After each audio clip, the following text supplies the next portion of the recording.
अल्हम्दुलिल्लाहि नहमदुहु व नस्तईनुहु व नस्तगफिरुहु व नुअमिनु बिही व नतवक्कलु अलैहि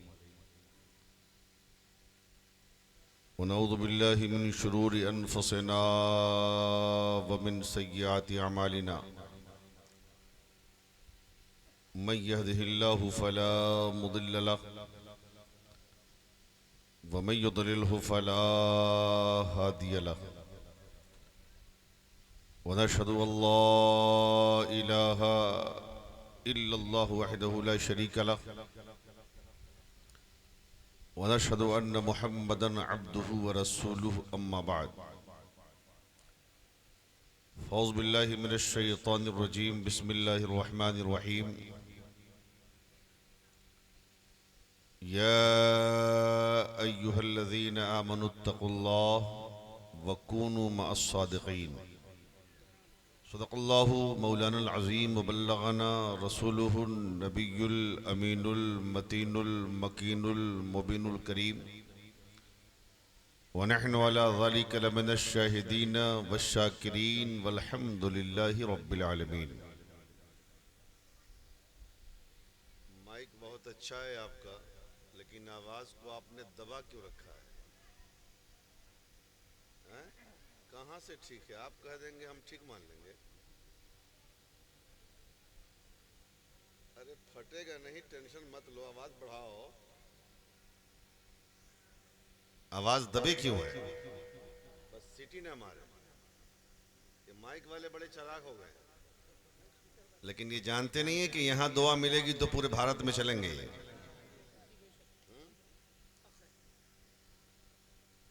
ये हुजूर की मिलाद है, गौसे आजम के नाम का जलसा है।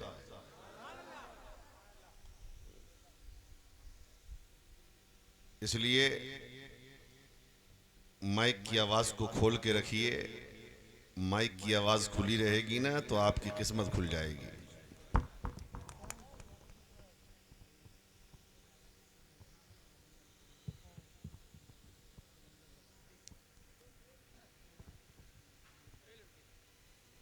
सदर इजलास मंबई अखलास उस्ताजुल आलमा हज़रत अल्लामा मौलाना ज़मीरुद्दीन साहब क़िबला की खूबसूरत सदारत, नक़ीब अहले सुन्नत नाज़िश इल्म फ़न हज़रत अल्लामा मौलाना अंज़ार अहमद साहब क़िबला की खूबसूरत नक़ाबत आप मुलाहिज़ा कर रहे हैं। शायर इस्लाम शहनशाह तरन्नुम हज़रत अख्तर काशिफ गिरिडीह झारखंड का कलाम आपने समात किया। मद्दाह रसूल जनाब तौसीफ रज़ा नूरानी का खूबसूरत कलाम आपने समात किया है। मेरे बाद फिर उनको समात करेंगे। रात के 1 बज रहे हैं, लेकिन आपकी चमकती हुई आंखें इस बात की गवाही दे रही है, शहादत दे रही है कि आप आज अपने खाली दामन को गौहरे मुराद से भर कर जाने के मूड में हैं। मुखय्यर कौम मिल्लत आली जनाब डॉक्टर अमजद साहब के हुक्म की तामील हुई और इस फ़कीर की हाज़िरी हुई। अल्लाह तबारक व तआला इस हाज़िरी को कबूल फरमाए। देखिए, ये जलसा 16 रबीउस्सानी को था। तकरीर 17 रबीउस्सानी को हो रही है मेरी, और 17 रबीउस्सानी ये 11वीं वाले पीर का तारीख़ विसाल है। 11 तारीख तो सरकार बगदाद ने अपने लिए फिक्स फरमाया था, इसीलिए हम 11वीं वाले पीर कहते हैं। लेकिन तारीख़ विसाल जो है वो 17 रबीउस्सानी है। समझ रहे हैं? तो क्यों ना आज पीराने पीर का जिक्र हो जाए, रोशन ज़मीर का जिक्र हो जाए, ज़माने के दस्तगीर का जिक्र हो जाए, ताकि ये उन लोगों को पता चल जाए जो लोग हमें मजबूर समझते हैं, जो लोग हमें परेशान हाल समझते हैं, जो लोग हमें लावारिस समझते हैं, उन्हें मालूम होना चाहिए ये लावारिस नहीं है, इनका आका बगदाद में लेटा हुआ है।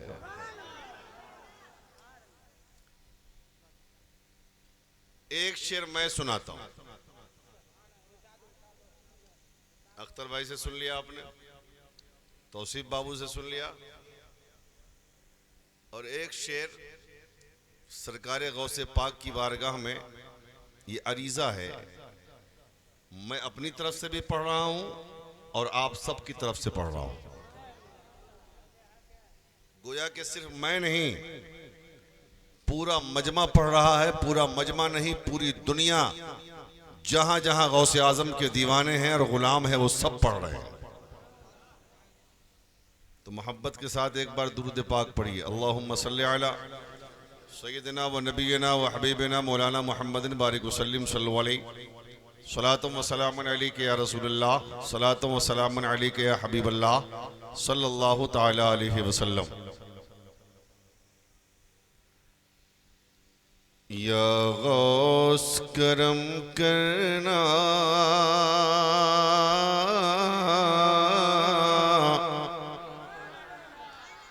या गौस करम करना,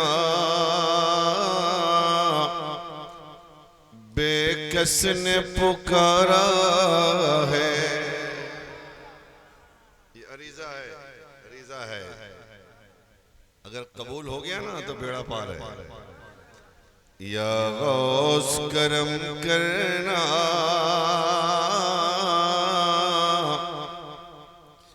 बेकस ने पुकारा है। या गौस करम करना,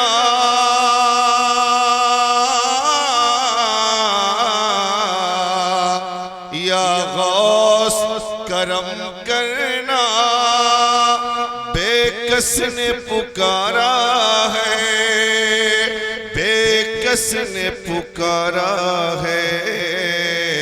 अरे मझधार में है कश्ती,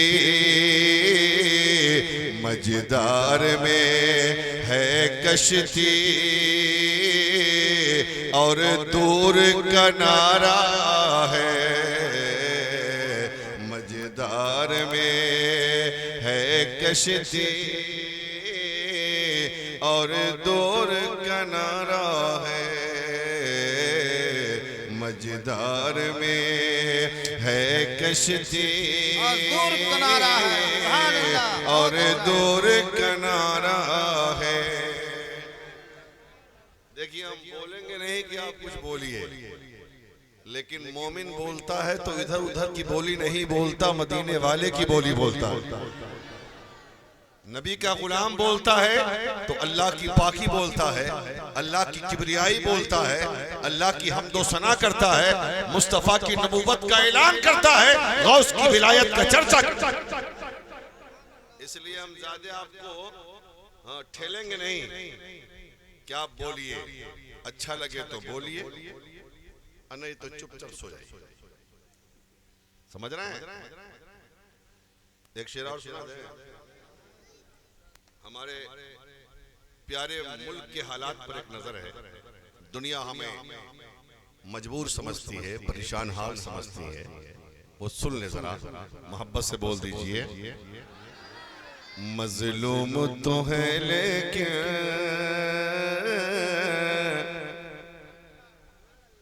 मजलूम तो है लेकिन मजबूर नहीं है।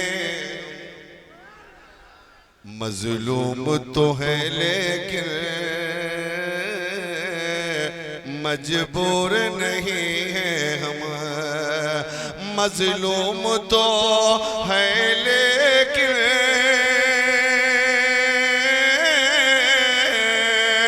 मजबूर नहीं है हम।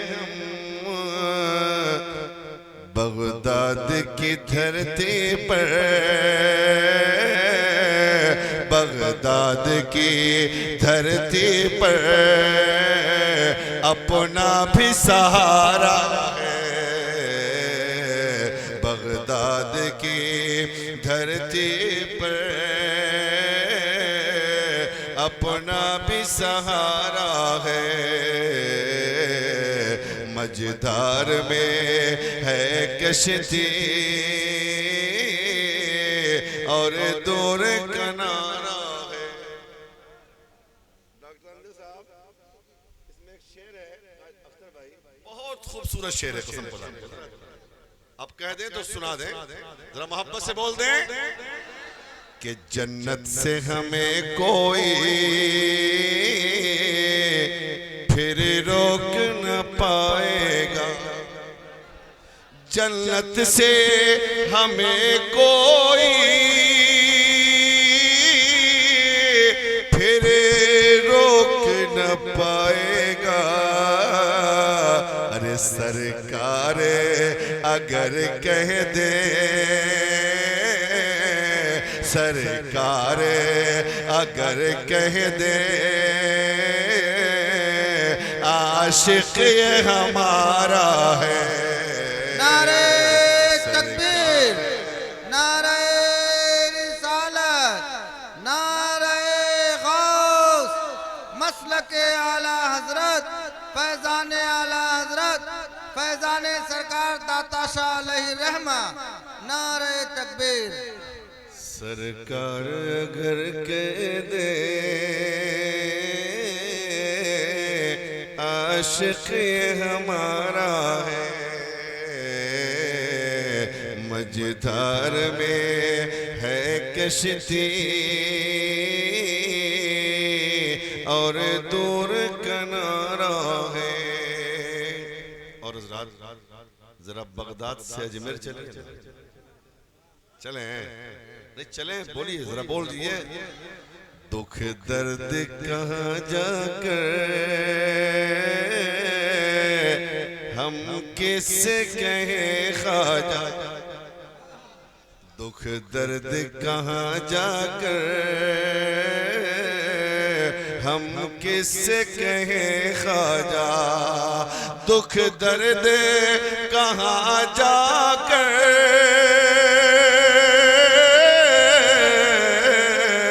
दुख दर्द कहाँ जाकर हम किससे कहें ख्वाजा, हम किससे कहें ख्वाजा। अरे तुम हिंद के राजा हो,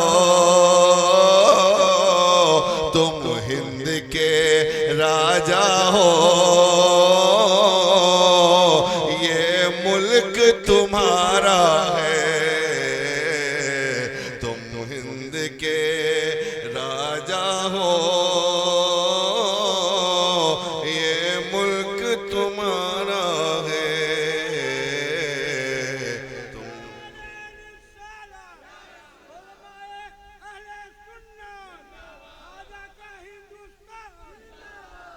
और ताहश्र न छोड़ेंगे हम लोग तेरा दामन, ताहश्र न छोड़ेंगे हम लोग तेरा दामन। ख्वाजा तेरी चौखट से हम सब का गुजारा है, ख्वाजा तेरी चौखट से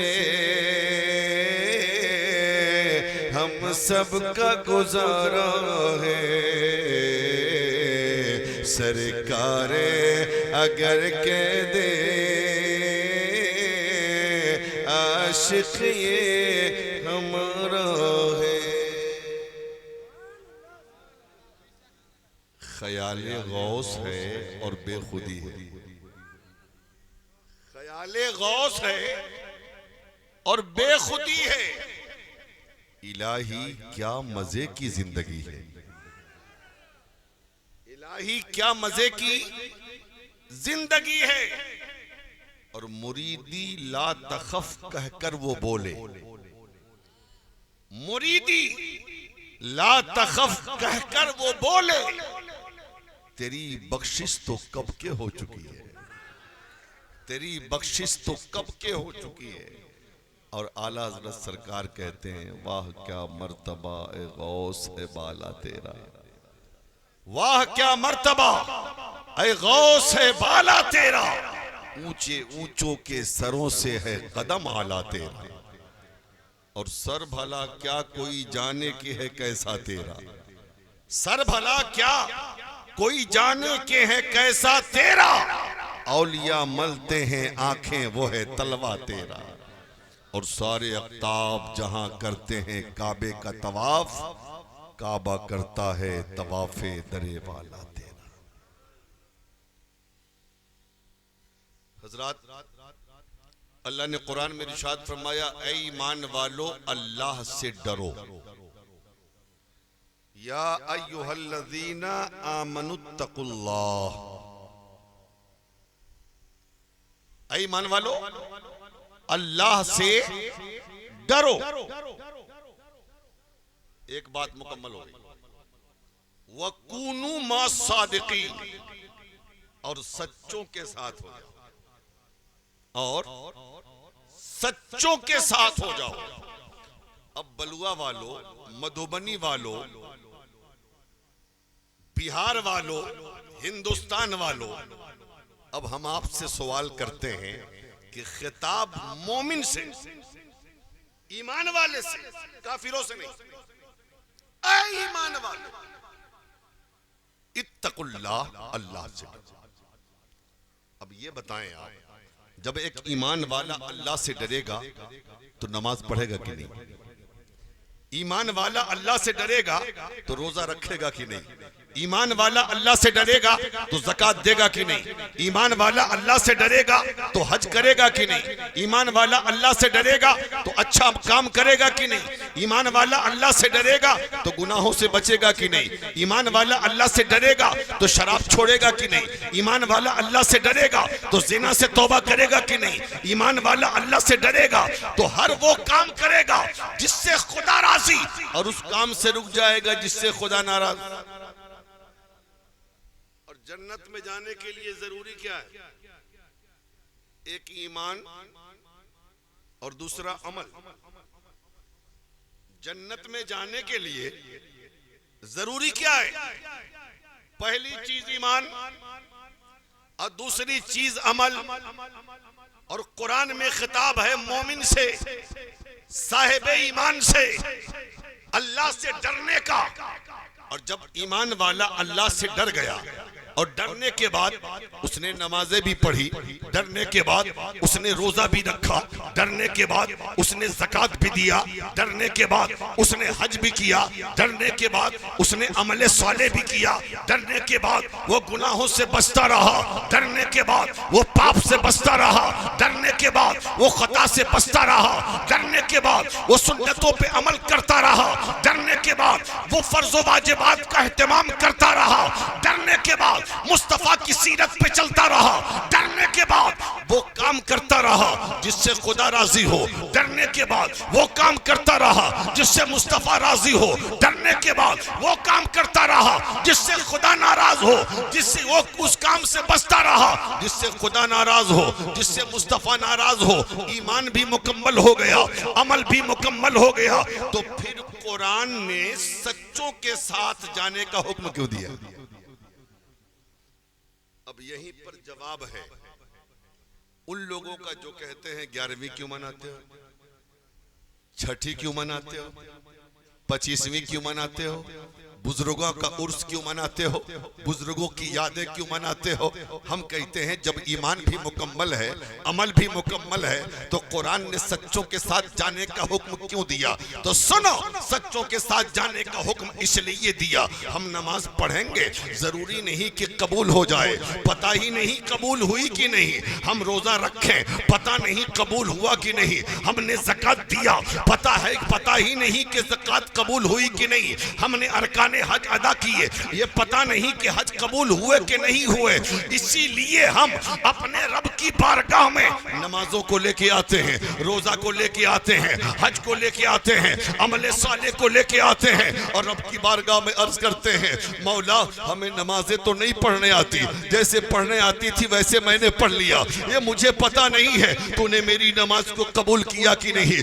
मैंने रोजा रखा, जैसे रखने आता था रख लिया, ये पता नहीं तूने कबूल किया कि नहीं किया।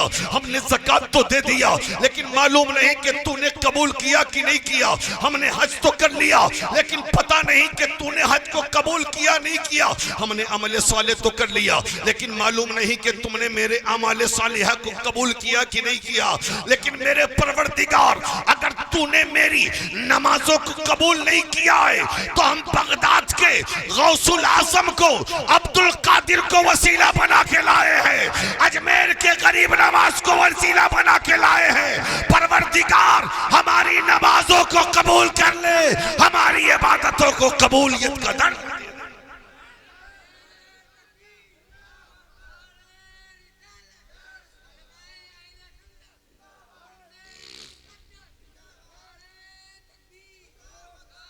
तो हमारा अकीदा ये है, हम नमाजों को लेकर जब रब की बारगाह में गौसे आजम के वसीले से दुआ मांगते हैं, अल्लाह हमारी नमाजों को कबूल फरमाता है, हमारे रोजे को कबूल फरमाता है, हमारी ज़कात को कबूल फरमाता है, हमारे अमल साले को कबूल फरमाता है।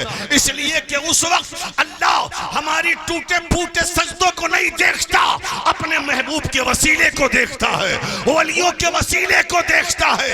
इसलिए तो आला हजरत सरकार रसूलुल्लाह की बारगाह में अर्ज करते हैं, या रसूल अल्लाह, तेरी सरकार में लाता है रजा उसको शफी जो मेरा गौस है और लाडला बेटा।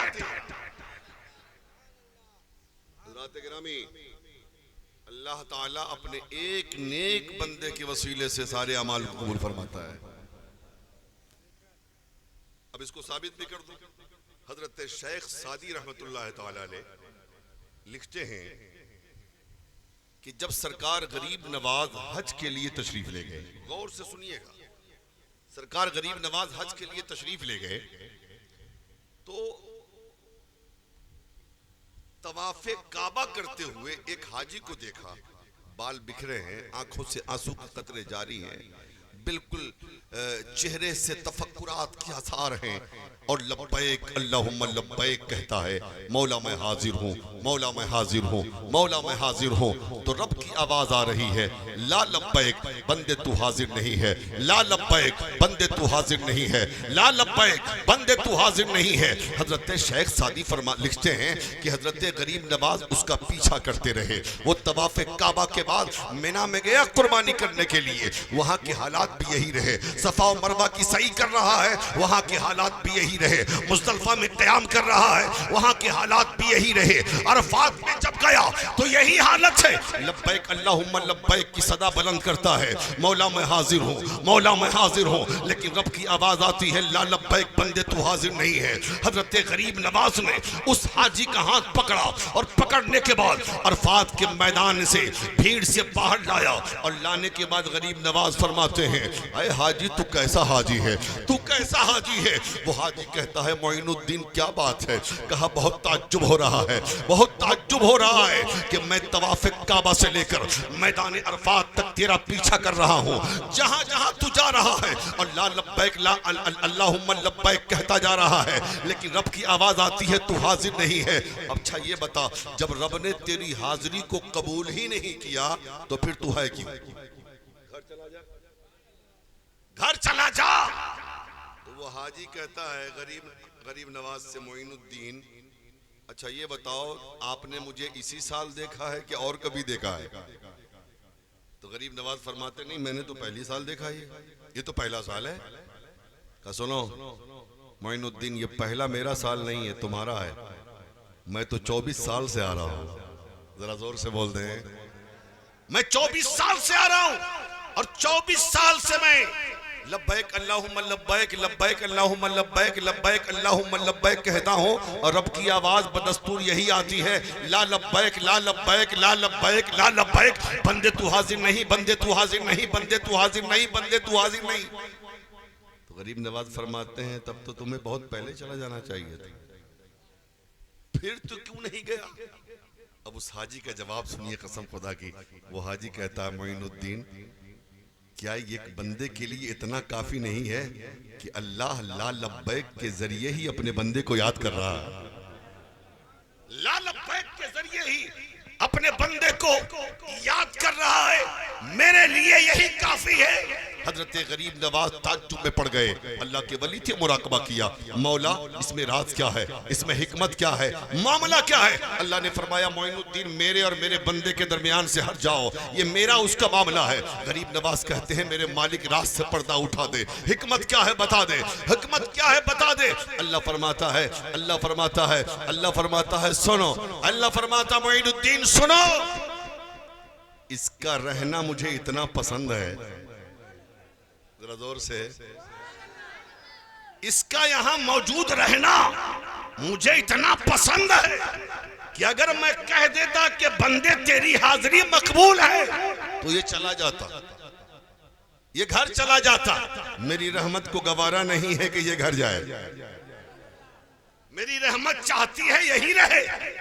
इसलिए 24 साल से ला लब्बैक कहा जा रहा है, इसलिए ये जा नहीं रहा है। और सुना मोइनुद्दीन, उस 24 साल में मैंने जितने हाजियों के हज को कबूल किया है, इसी के लब्बैक की वजह से कबूल किया, इसी के लब्बैक की वजह से कबूल किया है। समझ रहे हैं? पता ये चला, अल्लाह ताला एक बंदे के नेक अमल की वजह से सारे मुसलमानों के अमाल सालिहा को कबूल फरमाता। ये दुनिया जो है ना, अच्छे लोगों से खाली नहीं है। अगर अच्छे लोग ना होते जमीन पर ना, तो कब के निजाम कायनात तबाह बर्बाद हो गया होता। लेकिन माफ कीजिएगा, आज हमारे समाज में, आज हमारे मुआशरे में पीर परस्ती बहुत ज्यादा है कि नहीं? लोग देखता नहीं है कि पीर है कैसा, पीर है कि पैर है। और ऐसा ऐसा पीर मिलेगा आपको जिसका खुद ठिकाना नहीं, जन्नत में जाएगा कि नहीं जाएगा, और कहता है मुझसे मुरीद हो जाओ जन्नती हो जाओगे। ऐसे ऐसे पीर, एक वक्त की नमाज नहीं, एक दिन का रोजा नहीं, कोई अच्छा अमल नहीं, 20-20 उंगलियों में अंगूठियां, औरतों की तरह लंबे लंबे बाल। हालात ऐसे हैं, इनके एक एक कदम से नबी का कानून टूट रहा है, मुस्तफा की शरीयत टूट रही है, मसलक आला हजरत का खून हो रहा है, और जमाना उसी के पीछे पीछे। इमाम को चिरागी 50 रुपया नहीं देगा, पीर को 5000 मुसाफा में दे देता है, और ये सोचता है कि पीर साहब मेरे घर आ गए तो जन्नत हमारे अब्बा की। बेटा इतनी आसान नहीं है जन्नत, मर तब पता चलेगा जन्नत कितनी मुश्किल है। मर, इतनी आसान है जन्नत, जितनी आसान समझते हो आप कि मरने की देरी है। फरिश्ते कौसर का जाम लेके खड़े हैं, जन्नती लिबास लेके खड़े हैं, जन्नती महल बना के खड़े हैं, मर गए। पीर साहब ने तो कहिए दिया हम चले। बेटा तुम्हारी भी ठुकाई होगी, अब पीर की तो और होगी। अगर जन्नत इतनी आसान होती, आहा जरा जोर से बोले, अगर जन्नत इतनी आसान होती तो गौसे आजम को 40 साल तक इशा के वजू से फजर की नमाज नहीं पढ़नी पड़ती। अगर जन्नत इतनी आसान होती तो बगदाद के अब्दुल कादिर को 15 साल तक एक पैर पे खड़े होकर कुरान की तिलावत नहीं करना पड़ता। अगर जन्नत इतनी आसान होती तो गरीब नवाज को खुरासान की पहाड़ियों में बैठकर रब की बंदगी नहीं करना पड़ता। अगर जन्नत इतनी आसान होती तो हजरत मखदूम अशरफ जहांगीर समनानी को समनान के तख्तो ताज को लात मारकर फकीरी की चादर न ओढ़ना पड़ता। अगर जन्नत इतनी आसान होती तो हजरत साबिर कलियारी को 12 साल तक भूखा प्यासा रहकर एक सब्र को एक नई जिहाद नहीं देना पड़ता। अगर जन्नत इतनी आसान होती तो इमाम अहमद रजा को अपनी 68 साल हयात ज़ाहिरी इस्लाम की तबलीग में नहीं गुजारना पड़ा।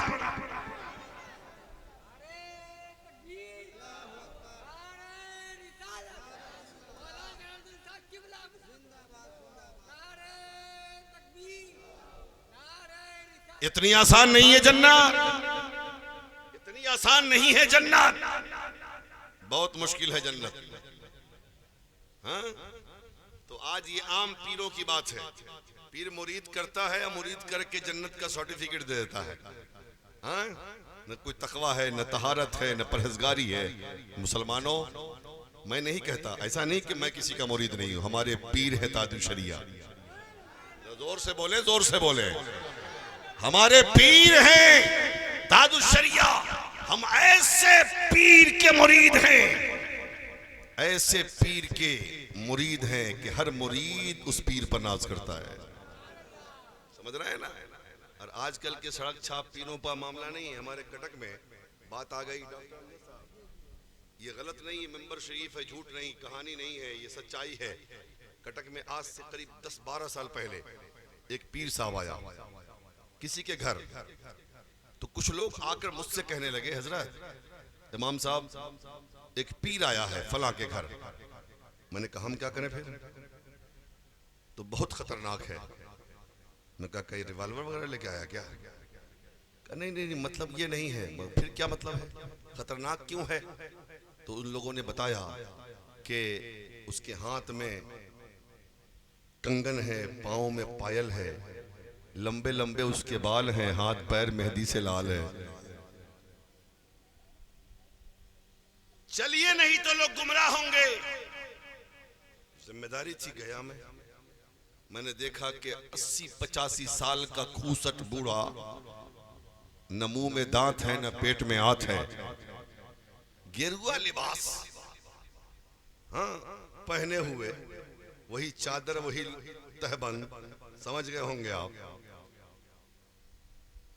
बैठा है। मैंने भी देखा, हाथ में कंगन है, पाँव में पायल है, लंबे लंबे उसके बाल हैं, हाथ पैर मेहंदी से लाल है। मैंने कहा जनाब ये क्या किया आपने? ये क्या? ये सब कहा मौलाना साहब आप नहीं समझिएगा। हमने कहा बुखारी मुस्लिम हम पढ़ते पढ़ाते समझते समझाते हैं, और हम यही नहीं समझेंगे, नहीं समझेंगे तो समझाओ। तो बूढ़े ने कहा कि हजरत आपको पता नहीं है कि हम सुहागन हैं। मुझे जोर से हंसी आ गई, तो बूढ़ा और पिनक गया। मैंने कहा हुआ क्या? उसने कहा क्या, क्यों हंस रहे हो, क्यों हंस रहे हो? मैंने कहा पीर साहब अब मुझे शक होने लगा है कि तू आई है कि आया है। जुमा में इतनी धुनाई किया हमने कि आज तक वो गायब है गधे के सर के सींग की तरह। मुसलमानों, अल्लाह का वली, अल्लाह का वली बेनमाजी नहीं हो सकता। अल्लाह का वली शरीयत का मुखालिफ नहीं हो सकता। कुरान ने वली की निशानी बता दी, इन औलियाओहु इल्लल मुत्तकून। अल्लाह का वली तकवा वाला होगा, अल्लाह का वली परहेजगार होगा, अल्लाह का वली साहिबे किरदार होगा, अल्लाह का वली साहिबे गुफ्तार होगा, अल्लाह का वली अमल वाला होगा। अल्लाह का वली वो होता है जिसे देखने के बाद खुदा याद। लेकिन आजकल की हालत क्या है? सच्चाई बताऊं डॉक्टर अमजद साहब, अगर मुरीद का बेटा पागल हो जाए तो पागल, मुरीद का बेटा पागल हो जाए तो पागल, पीर का बेटा पागल हो जाए तो मजजूब, पीर का बेटा पागल हो जाए तो मजजूब। आओ मैं तुम्हें पीराने पीर की कहानी सुनाऊं। वही हजरत शेख सादी लिखते, शेख सादी लिखते कि तवाफ मताफ में एक शख्स नकाब पोश पत्थर पे सर रखकर अपने गुनाहों से तौबा कर रहा है, माफी मांग रहा है, मेरे मालिक मेरे गुनाहों को माफ फरमा, मेरी खताओं को माफ फरमा, मेरी गलतियों को माफ फरमा, मौला मुझे दरगुजर फरमा दे। अगर तू मेरे गुनाहों को माफ नहीं करता, मेरी खताओं को माफ नहीं करता, तो मैदान महशर में मुझे अंधा बना के उठाना, मैं तेरे बंदों का सामना नहीं कर सकता। हजरत शेख सादी लिखते हैं कि उस नकाब पोश के रोने की वजह से पूरा माहौल गमगीन हो गया, पूरा माहौल गमज़दा हो गया, पूरा माहौल परेशान कुन हो गया। जो और लोग अपने अपने लिए दुआएं कर रहे थे, उन लोगों ने अपनी दुआ छोड़ दी। वो अपनी दुआ छोड़कर उस गुनहगार और नकाब पोश के लिए दुआ करने लगे, मौला बहुत बड़ा गुनहगार है, इसके गुनाहों को माफ फरमा, इसकी खताओं को माफ फरमा, इसकी गलतियों को माफ फरमा, इसको दरगुजर फरमा दे। एक शख्स उन हाजियों में से उस नकाब पोश के पास आ गया, उसकी पुष्ट पे हाथ रखा और रखने के बाद कहा, भाई मत रो, देख तेरे रोने से माहौल गमज़दा हो गया है, तेरे रोने से माहौल गमगीन हो गया है, देख सबने दुआएं छोड़कर तेरे लिए दुआएं करना शुरू कर दिया है। मेरे भाई तेरे कितने बड़े गुनाह है मैं तो नहीं जानता, लेकिन मौला बहुत बड़ा करीम है, तेरे गुनाह माफ करेगा। मौला बहुत बड़ा रहीम है, तेरे गुनाह माफ करेगा। वो बहुत बड़ा सत्तारो गफ्फार है, तेरे गुनाह माफ करेगा। ऐ मेरे भाई उठ, घबरा मत, रब ताला तेरे पाप को माफ करके तुझे जन्नत मकाम अता फरमाएगा। जाहिर बात है जब गम के माहौल में कोई तसल्ली देता है तो तसल्ली तो हो ही जाती है, आंखों के आंसू तो सूख जाते हैं जब कुछ तसल्ली होती है। वो नकाबपोश अपने सर को पत्थर से उठाता है और उठाने के बाद एक किनारे से जाने लगता है, तो वो शख्स जिसने पीठ पे हाथ रख के तसल्ली दिया था उसने सोचा जरा देखूं तो सही चेहरा, ये कौन है रोने वाला, ये नकाब में रोने वाला कौन है, अपने गुनाहों से तौबा करने वाला कौन है। जब वो सर नीचे करके नकाब के अंदर से चेहरे को देखता है तो उस देखने वाले की चीख निकल जाती है। लोगों ने कहा, भाई क्यों रो रहे हो, क्यों चीख रहे हो, कौन है ये रोने वाला? तो वो बोलता है, वो हाजी बोलता है, ये पत्थर पे सर रखकर अपने गुनाहों से तौबा करने वाला ये कोई और नहीं, फैज़ा हुआ और शेख अब्दुल कादिर जिलानी, ये रोने वाला शेख अब्दुल कादिर जिलानी है, बगदाद का गौसे आज़म है। सुभान अल्लाह, बगदाद, अल्लाहु अकबर, अल्लाहु अकबर।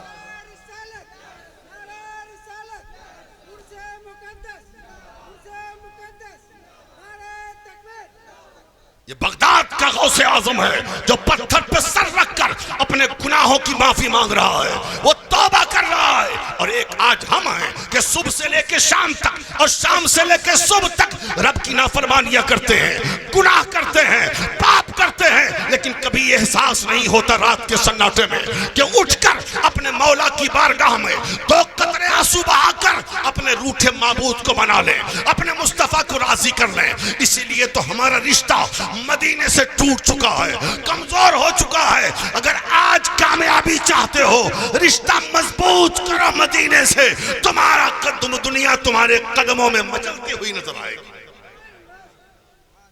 हजरात, सिर्फ बुजुर्गों के नाम का जलसा करना या उर्स करना काफी नहीं, लंगर लुटाना काफी नहीं, गौसे आजम की 11वीं मनाना काफी नहीं, बल्कि गौसे आजम की तालीमात को भी आम करना होगा, उनके मिशन को भी आम करना होगा।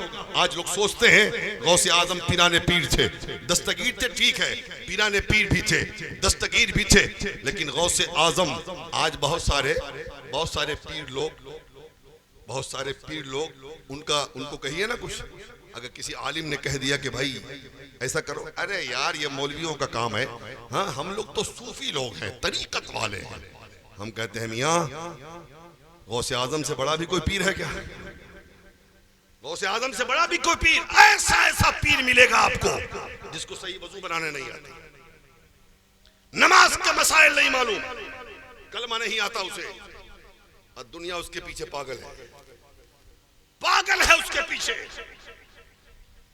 ये नबी के नायब, ये वारिसीन मुस्तफा अगर कुछ कहे तो नहीं मानते ये, और ये सड़क छाप पीर बोलता है तो जमाना मानने को तैयार होता है। सुनो, सरकार गौसे आजम को क्या जरूरत थी पढ़ने की? मादरजाद वली थे ना, वो माँ के पेट से पैदा हुए 17 पारा हाफिज कुरान बन गए। जरा जोर से बोले, जरा जोर से बोले। उसके बावजूद गीलान से बगदाद का सफर किया, 450 किलोमीटर का सफर था, वो था कि नहीं? कितना किलोमीटर का? 450 किलोमीटर का सफर। किस चीज के लिए? इल्म दीन हासिल करने के लिए।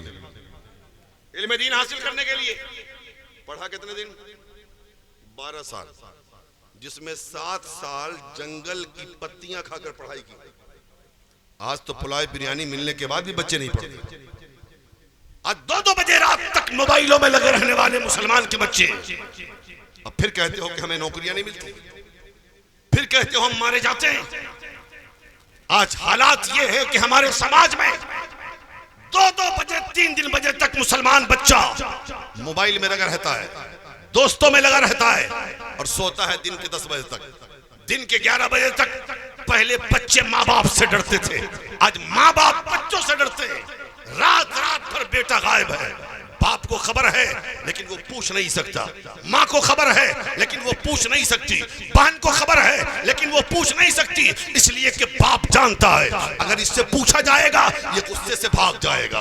माँ जानती है अगर पूछा जाएगा तो नाराज होकर भाग जाएगा। बहन जानती है अगर पूछा जाएगा तो गुस्से से कुछ कर लेगा, इसलिए बाप भी खामोश है, माँ भी खामोश है, भाई भी खामोश है, बहन भी खामोश है, रिश्तेदार भी खामोश है। और वो बच्चा 2-2 बजे रात तक मोबाइल देखकर अपनी लाइफ खराब कर रहा है, अपनी जिंदगी खराब कर रहा है। फिर तुम शिकवा करते हो कि हुकूमत हमारे बच्चों को नौकरी नहीं देती, हुकूमत हमारे बच्चों का ख्याल नहीं करती। अरे जिसके हाथ में कलम होगा मैदान उसी का होगा, हुकूमत उसी की होगी। अगर शहंशाहियत चाहिए, बादशाहियत चाहिए, हुकूमत चाहिए, बनाओ अपने बच्चे को डॉक्टर, बनाओ अपने बच्चे को इंजीनियर, बनाओ अपने बच्चे को प्रोफेसर, बनाओ अपने बच्चे को आईएएस, बनाओ अपने बच्चे को पायलट। इतना पढ़ा दो कि हर जगह पर, चाहे थाना में हो, चाहे कोर्ट में हो, चाहे कचहरी में हो, चाहे पार्लियामेंट में हो, हर जगह तुम्हारा बच्चा होगा। जब बच्चा तुम्हारा होगा, कलम तुम्हारा होगा, फैसला तुम्हारे हक में किया जाएगा।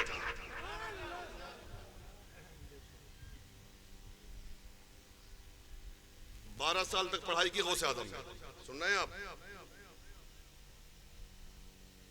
मैं कहता हूं कि दीन हासिल करो, मौलवी बनना फर्ज नहीं, मौलवी बनना फर्ज नहीं, इल्म दीन उतना हासिल करना फर्ज है जितना में आपका काम चल जाए। हलाल और हराम की तमीज, अच्छे बुरे की तमीज, सही गलत की तमीज। आलिम बन जाए तो और अच्छा है, हाफिज कुरान बन जाए तो और अच्छा है, लेकिन हमारे समाज को डॉक्टर भी चाहिए, हमारे समाज को इंजीनियर भी चाहिए, हमारे समाज को प्रोफेसर भी चाहिए, हमारे समाज को लेक्चरर भी चाहिए, हमारे समाज को पायलट भी चाहिए, हमारे समाज को हर विभाग में आदमी चाहिए जो हमारी नुमाइंदगी कर सके। तो 12 साल पढ़ा, 7 साल पत्तियां खाकर, 2 साल तसव्वुफ पढ़ा, उसके बाद 25 साल तक गौसे आजम बगदाद के जंगलों में इबादत करते रहे। कितने दिन?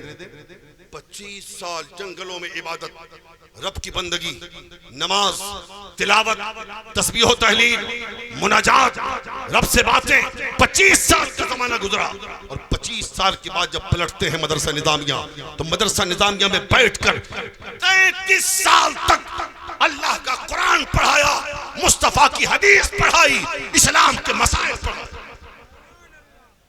ये है गौसे आजम का दिन। क्या था? ये दिन के मसरूफियात से गौसे आजम। और शेख अब्दुल हक मुहद्दिस दिल्ली फरमाते हैं रात में क्या था? 40 साल तक इशा के वजू से फजर की नमाज पढ़ी।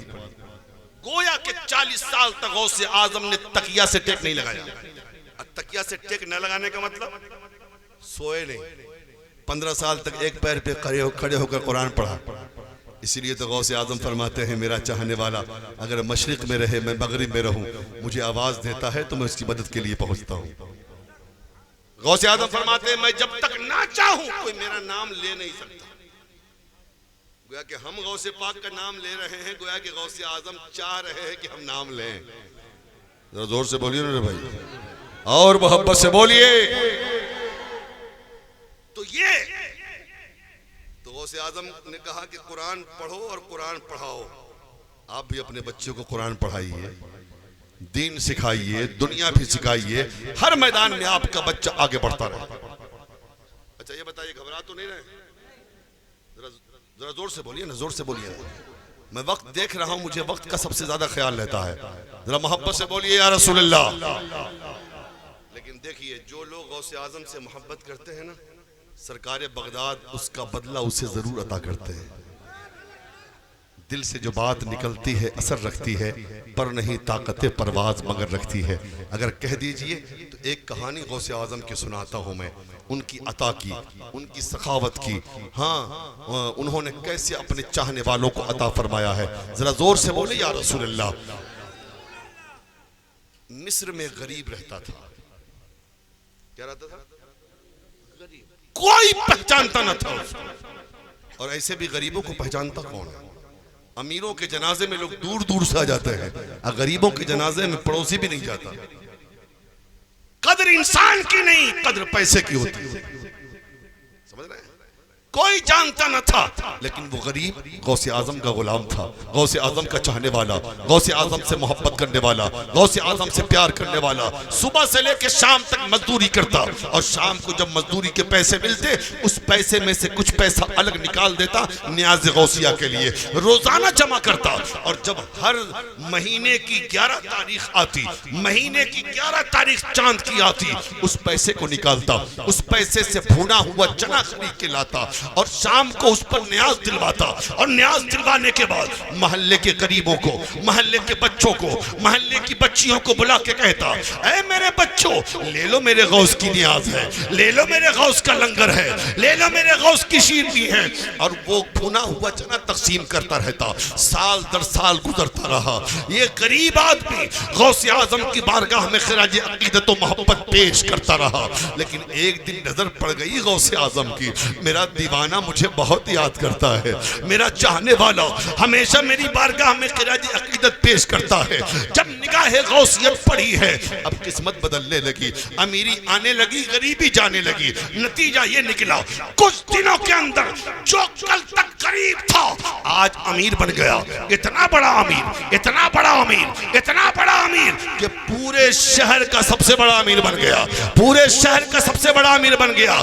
कल तक कोई उसे पहचानता न था, आज पूरा शहर उसे जानता भी है और पहचानता भी। लेकिन अमीर होने के बाद भी उसने 11वीं मनाना छोड़ा नहीं। लोग कहते हैं 11वीं मनाते क्यों मियां?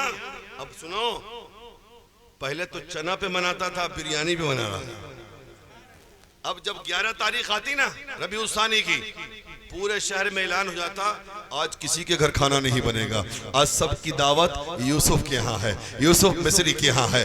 अमीर भी आ रहे हैं, खा रहे हैं, गरीब की भी दावत है, औरतों की भी दावत है, मर्दों की भी दावत है, अपने भी दावत में आएंगे, अब बेगाने भी आएंगे, राही भी आएंगे, मुसाफिर भी आएंगे। हर साल हजारों ढेक चढ़ते, गौसे आजम की बिरयानी बनाई जाती, और गौसे आजम की न्याज दिलाकर यूसुफ मिस्री पूरे शहर को गौसे आजम का लंगर खिलाता। लेकिन जिंदगी तो एक दिन खत्म होनी है ना। आहिस्ता आहिस्ता बुढ़ापा आया, एक दिन बीमार पड़ गया यूसुफ मिस्री, मर्ज बढ़ता गया जूजू दवा की। इधर करीब आ रही है 11वीं शरीफ की तारीख, इधर इसका मर्ज बढ़ता जा रहा है। कल 11 तारीख है, और आज इसको यकीन हो गया कि हो सकता है कि मेरा इंतकाल हो जाए, मैं न बच सकूं इस बीमारी में, मैं दुनिया से हो सकता है चला जाऊं। तो आज 11वीं शब में उसने अपने एक बेटे को बुलाया, एक ही बेटा था उसका, और बेटे से एक नसीहत करता है, बेटे एक मेरी नसीहत याद रखना, जैसे मैंने अपने आका गौसे आजम की 11वीं का एहतमाम हमेशा किया है, तुम भी जिंदगी भर करते रहना। ये सब कुछ अता गौसे आजम की है। और जब तुम दुनिया से जाने लगना, अपने बच्चों को नसीहत के जाना कि हमेशा गौसे आजम की 11वीं मनाना, गौसे आजम की न्याज दिलाते रहना, और गौसे आजम की बारगाह में खिराज अकीदत पेश करते रहना। उसके बाद बाप ने कहा, बेटे हो सकता है कि इस बीमारी से मैं निजात ना पा सकूं और मेरा इंतकाल हो जाए, इसलिए अगर कल 11वीं तारीख को अगर न्याज गौसिया से पहले मेरा इंतकाल हो जाए तो मेरे मरने की खबर किसी को मत देना, नहीं तो इंतशार पैदा हो जाएगा, नहीं तो लोग मुंतशिर हो जाएंगे, न्याज गौसिया में खलल पैदा हो जाएगा, लोग लंगर गौसिया नहीं खाएंगे, बल्कि रोना मत, धोना मत, आंसुओं को छुपा लेना, मेरी लाश को एक बंद कमरे में बंद कर देना और न्याज गौसिया करना, सारे मेहमानों को लंगर गौसिया खिलाना, और जब सब मेहमान खा ले उसके बाद जाकर मेरे मरने की खबर देना, मेरे मौत की खबर देना, ताकि सब मेहमानों की मेहमान नवाजी पहले हो जाए, बाद में कोई इंतशार पैदा हो तो कोई मसला नहीं है। अल्लाह अल्लाह, बेटे ने हाँ कर लिया। सुबह फजर के बाद यूसुफ मिस्री की रूह कफसनुसरी से परवाज कर जाती जाती है। दुनिया से चला गया गौसे आजम का दीवाना। अब एक तरफ देख लीजिए बाप के मरने का गम है और दूसरी तरफ नसीहत में बाप की। बेटे ने अपने गम के आंसुओं को अपने आंख में जज्ब किया है, सीने में रखा है और बहुत दिल पे पत्थर रखकर बाप की लाश को एक बंद कमरे में बंद कर दिया, चादर पे ऊपर से डाल के ताला लगा दिया है। उसके बाद आया, उसने फातिहा करवाया, मेहमान आने लगे, लोग खाने लगे। फातिहा के बाद लंगर गौसिया। लेकिन जो मेहमान आता वो एक ही बात पूछता, बाबू ये बताओ तुम्हारे अब्बा कहाँ हैं, यूसुफ मिस्री कहाँ हैं? सबसे यही एक कहता बेटा कि भाई अब्बा कहीं काम से गए हैं, आप खाना खा लीजिए और आप आराम कीजिए, जब तक अब्बा आ जाएंगे। कोई इतना केयर नहीं करता, हो सकता है कहीं काम से चले गए होंगे। लोग खा रहे हैं, आ रहे हैं, जा रहे हैं, वगैरह वगैरह, सारा मामला होता जा रहा है। सुबह से लेकर दोपहर तक मेहमानों की आमद का सिलसिला रहा। जो आ रहा है ये पूछ रहा है, जवाब मिल जाता है, लंगर गौसिया खाता है। और फिर एक तरफ हो जाता है, जब सारे मेहमानों के आमद का सिलसिला बंद हो गया तो ज़माने ने देखा मिस्र के रास्ते पर एक नूरी चेहरे वाला, एक नूरानी सूरत वाला, एक चौड़ी पेशानी वाला, एक सफेद जुल्फों वाला, एक अल्लाह का नेक बंदा मुसाफिर इसी यूसुफ मिस्री के घर की तरफ आ रहा है। इधर से एक शख्स खाना खा के जा रहा था, रास्ते में मुलाकात हुई। मुसाफिर ने कहा भाई तुम्हारा घर इसी शहर में है? जी जी मेरा घर इसी शहर में है। अच्छा ये बताओ हमें भूख लगी हुई है, बहुत दूर से आया हूँ, अगर तुम्हारे घर खाना बना है तो खिला दो। उस शख्स ने कहा भाई मुसाफिर आज मिस्र में किसी के घर खाना नहीं बना है, क्या सब लोग भूखे हैं? कहा भूखा तो कोई नहीं है, फिर खाना खाए कहाँ? कहा ये पता नहीं है, आज गौसे आजम की 11 तारीख है और हर साल मिस्र में किसी के घर 11 तारीख को खाना नहीं बनता है, चूल्हा नहीं जलता, बल्कि हर साल गौसे आजम का लंगर यूसुफ मिस्री के घर बनता है और पूरा शहर गौसे आजम के नाम का लंगर उसी के घर। अल्लाह अल्लाह जरा जोर से बोल दे। आपको खाना है तो आप भी चले आइए। मुसाफिर ने कहा मेरी दावत तो नहीं, मैं कैसे जाऊं? कहीं दावत की जरूरत नहीं है, आम दावत है, अगर आपको टेंशन हो रहा है तो मैं लेके चलता हूं। फकीर ने कहा ठीक है ले चलो। अब वो शख्स लोकल आदमी उस अल्लाह वाले को फकीर को लेके चला यूसुफ मिस्री के घर। दरवाजे पे पहुंचे तो बेटे ने इस्तकबाल किया, दुआ सलाम के बाद बेटे ने कहा हुजूर खाना खा लीजिए। फिर इस मुसाफिर ने भी, इस फकीर ने भी वही सवाल किया जो सारे मेहमानों ने किया था कि तुम्हारे अब्बा कहाँ? जोर से बोले। और यही जवाब दिया उसने, अब्बा कहीं काम से गए हैं, थोड़ी देर में आने वाले हैं, आप खाना तो खा लीजिए। तो फकीर ने कहा नहीं, पहले अपने बाप को बोला तब खाना खाऊंगा। जरा जोर से बोले। सोचा कि जैसे सारे मेहमानों को हमने जवाब देकर साइड कर दिया वैसे इनको भी कर देंगे। कहा हुजूर मेरे बाप को आने में देर लगेगी, आप लंबे सफर से आए हैं, आप खाना खा लें, मेरे वालिद आ जाएंगे आपके खाना खाना। पहले बोला यूसुफ को, पहले बोला अपने बाप को, जब तक वो आएगा नहीं मैं खाऊंगा नहीं। अब बेटा सोच रहा है करूं क्या, मेरा बाप तो मर गया, आएगा क्या? वो आएगा ही नहीं।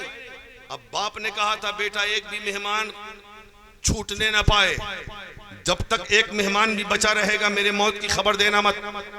और ये फकीर खाने को तैयार नहीं जब तक मेरे अब्बू आएंगे नहीं। अब करे तो क्या करे? वो बेटा समझा रहा है, फकीर जिद पर अड़ा है, इसरार कर रहा है। अपने बाप को बोला, यूसुफ को बोला तब मैं खाना खाऊंगा। आखिर में नतीजा ये निकला फकीर का इसरार जीत गया। बेटे ने कहा बाबा बताऊं, सही बता दूं? कहाँ बताओ? खाना खा लीजिएगा ना? फिर कहाँ खा लूंगा? कान लाइए इधर, किसी को बताइएगा नहीं। कहाँ बताओ? सच्चाई यह है कि मेरे अब्बा दुनिया से जा चुके हैं। मेरे अब्बा का इंतकाल आज सुबह ही हो गया। मेरे बाप ने वसीयत किया था कि मेरे मरने की खबर किसी को देना मत, जब तक लंगर गौसिया चलता रहे, इसीलिए मैंने सबसे बहाना किया है।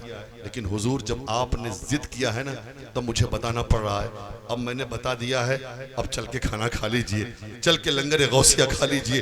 अल्लाह अल्लाह जब इतना कहा बेटे ने तो फकीर ने कहा अच्छा कहाँ है तेरे बाप की लाश? अब लाश देख के क्या करेंगे?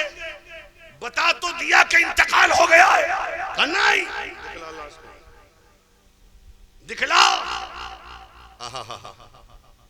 जरा जोर से। अब मजबूर हो गया बेटा, करे तो क्या करे, करे तो क्या करे। बेटा मजबूर होकर कहा चलिए दिखलाता हूं। बेटा आगे आगे है, पीछे पीछे फकीर है। बेटा आगे आगे है, पीछे पीछे फकीर है। बेटा आगे आगे, पीछे पीछे फकीर।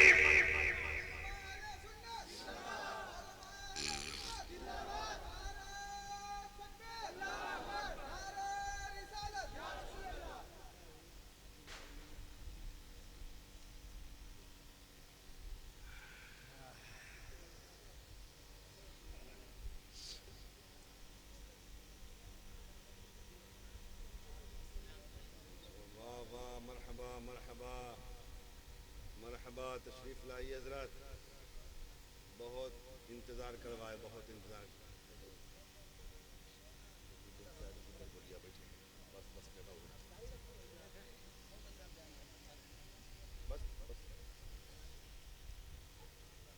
खतीबुल मुल्क हजरत अल्लामा गुलाम मुक्तदा साहब क़िबला समस्तीपुरी तशरीफ ला चुके हैं। हजरत का खिताब आप समाअत करेंगे। बस चंद मिनट के लिए मुझे आप बर्दाश्त कर लें। जोर से बोले। बेटा आगे, चलिए दिखलाता हूं। पीछे पीछे फकीर, दरवाजा खोला, ताला का हुजूर देखिए मेरे बाप की लाश है। देखा कि चादर में, चादर के नीचे जैसे कि मुर्दे को लिटाया जाता वैसे लिटा के रखा था। हुजूर ये मेरा बाप। फकीर खड़ा हो गया लाश के सामने। अब बेटा किनारे। अब फकीर ने कहा यूसुफ, कमाल है, ये कौन सी बात हो गई। मेहमान को बुलाने के बाद मेजबान कहीं चादर ओढ़ के सो जाता है क्या? जरा जोर से बोलें, जोर से।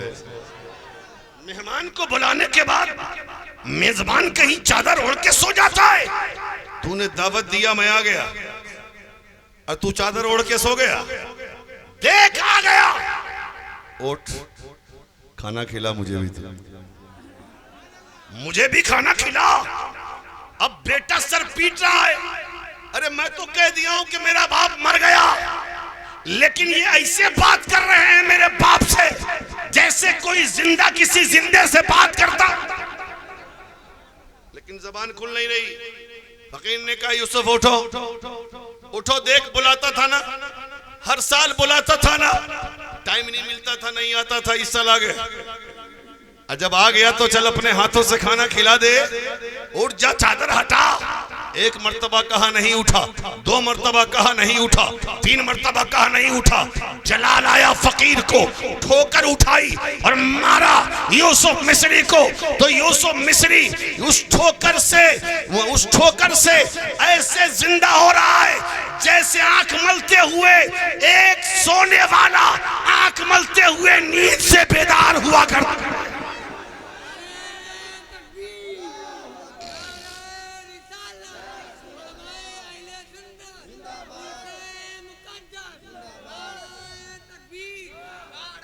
नारे गौस, गौस का दामन, फैजाने गौसे आजम, फैजाने दाता शाह रहमतुल्लाह अलैह।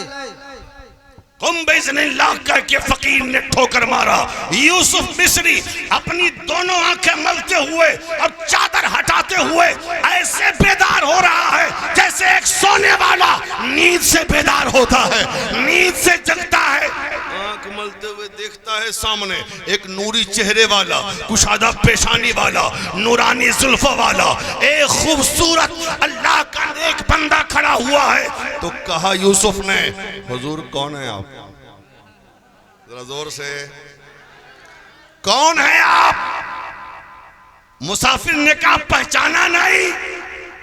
कहा हुजूर पहचान लेता तो पूछता क्यों? कहा हर साल बुलाते थे नहीं आता था, इस साल बुलाए हो आ गया। इसलिए कि हम नबी की औलाद हैं, किसी का बदला ज्यादा दिन तक अपने ऊपर रखते नहीं है। किसी का बदला ज्यादा दिन तक रखते नहीं है। कहा हजरत सीधे बता दीजिए ना कौन है हजरत, तो वो यूसुफ मिस्री ने कहा हुजूर सीधे बता दीजिए कौन है आप, कहां से आए हैं आप। तो आने वाले फकीर ने कहा, अरे यूसुफ, अरे जिस अब्दुल कादिर जिलानी की 11वीं तू हर साल मनाता है, मैं बगदाद का गौसे आजम अब्दुल कादिर, मैं बगदाद का गौसे आजम अब्दुल कादिर जिलानी हो। हर साल तुम बुलाते थे ना, मैं नहीं आता था, लेकिन इस साल बदला देना था इसलिए आ गया। इसलिए कि नबी की औलाद मुस्तफा की आल किसी का एहसान ज्यादा दिन तक नहीं रखती। अरे सैयदों का हाल तो ये है, नबी के घर वालों का हाल तो ये है कि खुद नहीं खा के औरों को खिलाने वाले कितने साबिर थे मोहम्मद के घराने। देखो मैंने तुम्हें जिंदगी दे दी अल्लाह के हुक्म से, जिंदगी दे दी अल्लाह के हुक्म से, इसलिए गौसे आजम से मोहब्बत करो। और मोहब्बत का मतलब सिर्फ जलसा नहीं, मोहब्बत का मतलब सिर्फ जुलूस नहीं, मोहब्बत का मतलब सिर्फ लंगर नहीं, मदरसा मोहब्बत का मतलब ये सिर्फ पिंडाल मुंडाल नहीं, मोहब्बत का मतलब ये है कि गौसे आजम की तालीमात पर अमल करो और तालीमात गौसे आजम को आम करो और हमेशा सीरत गौसे आजम पे अमल करते रहो, ताकि तुम्हारी दुनिया में भी आबादी रहे और मरने के बाद कब्र में भी फरिश्ते तुम्हारा इस्तकबाल करें। समझ रहे हैं? और ये सड़क छाप पीरों से दूर रहो। हम भी पीर वाले, हम तो पीराने पीर वाले मियां, हम तो रोशन ज़मीर वाले, हम जमाने के दस्तगीर वाले। लेकिन ये मौलवियों को गालियां देने वाले, उलमा के खिलाफ बकवास करने वाले, ये 20-20 उंगलियों में अंगूठियां पहनने वाले, ये छुप छुप कर ताड़ी और शराब पीने वाले, ये गांजा और चरसी लोग, ये अपने आप को पीर समझते हैं। मेरी कौम उसी के पीछे है। ये है मुस्तफा के नायब, ये है नबी के नायब। इनसे रिश्ता मजबूत रखो, उलमा से, अपने इमामों से रिश्ता मजबूत रखो। समझ रहे हैं? आज कोई सोचता है कि हम पीर साहब हैं तो हमको इल्म दीन से मतलब क्या है। तो कौन उठा के तारीख उठाओ ना, सारे अल्लाह के नेक बंदे वली भी रहे, पीर भी रहे, आलिम भी रहे, है ना। मैंने अभी गौसे आजम के बारे में बताया ना कि तालीम हासिल की जरूरत क्या थी उनको पढ़ने। वो तो मादरजाद वली थे, 12 साल मुरव्वजा उलूम व फनून हासिल किया, 2 साल तसव्वुफ पढ़ा, 25 साल इबादतों में गुजारे जंगलों में, 33 साल दरसगाह में बैठकर अल्लाह का कुरान, मुस्तफ़ा की हदीस, इस्लाम की तालीमात पढ़ाई, है ना। और रात इबादत में, बंदगी में, नमाजों में। समझ रहे हैं? इसलिए आपने उर्स किया है। अल्लाह वालों का उर्स, उनकी यादें ईमान को जिला बख्शती है, घर में खैर व बरकत का नुज़ूल होता है। लेकिन सुनो एक बात, आखिर सुन, थोड़ा सा मैं अलग हिसाब का जहन रखता हूं। I love Mohammad,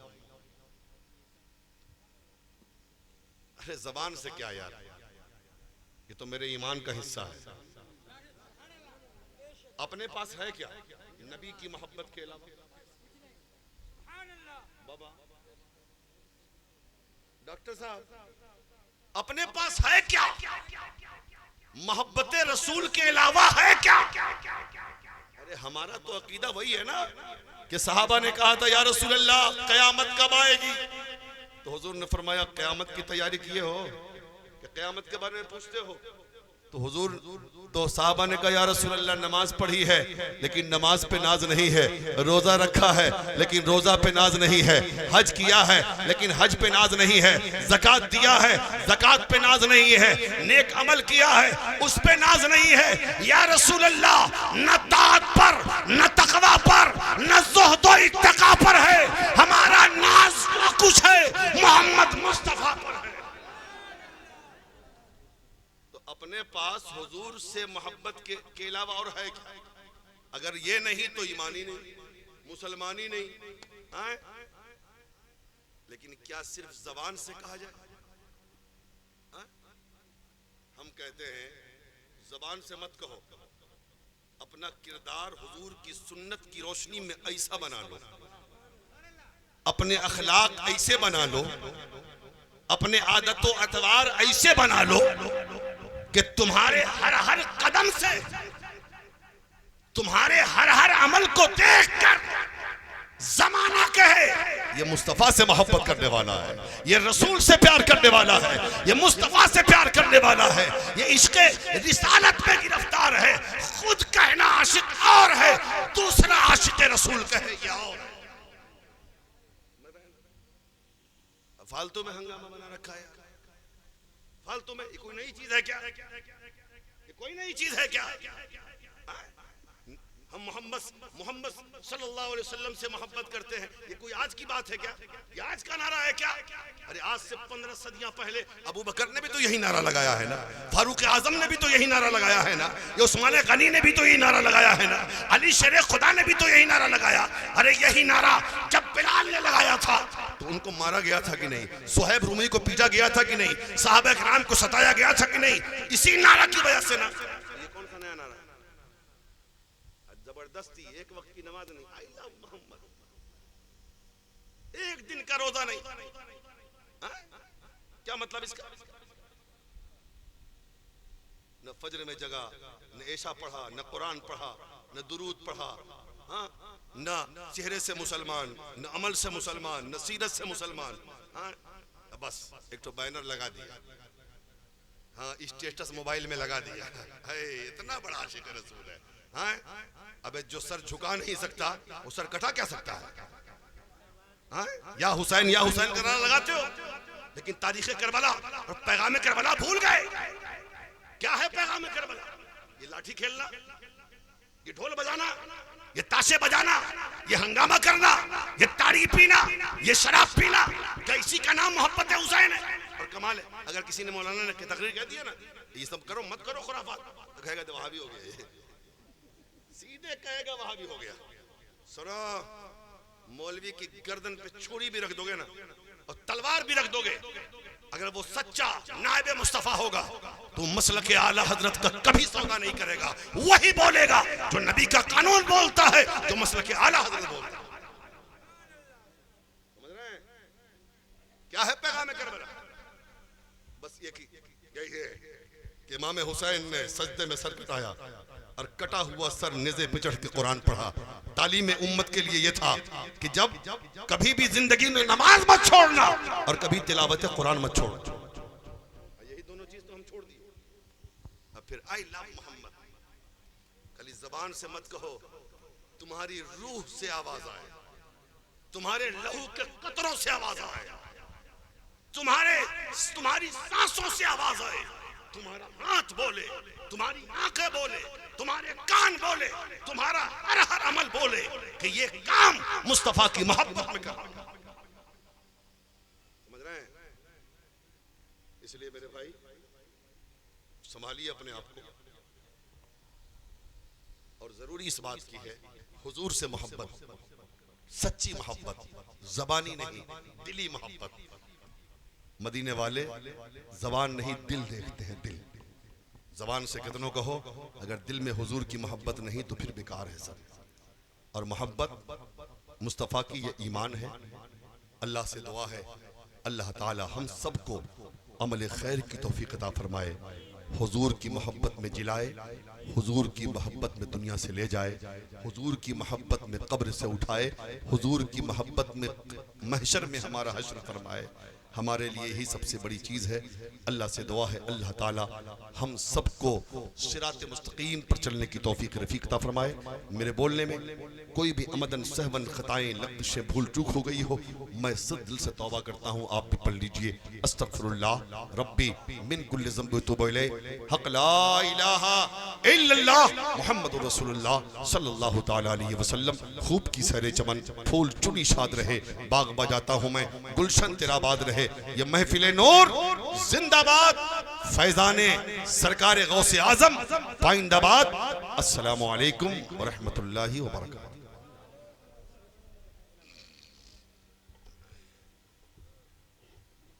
सुब्हानअल्लाह।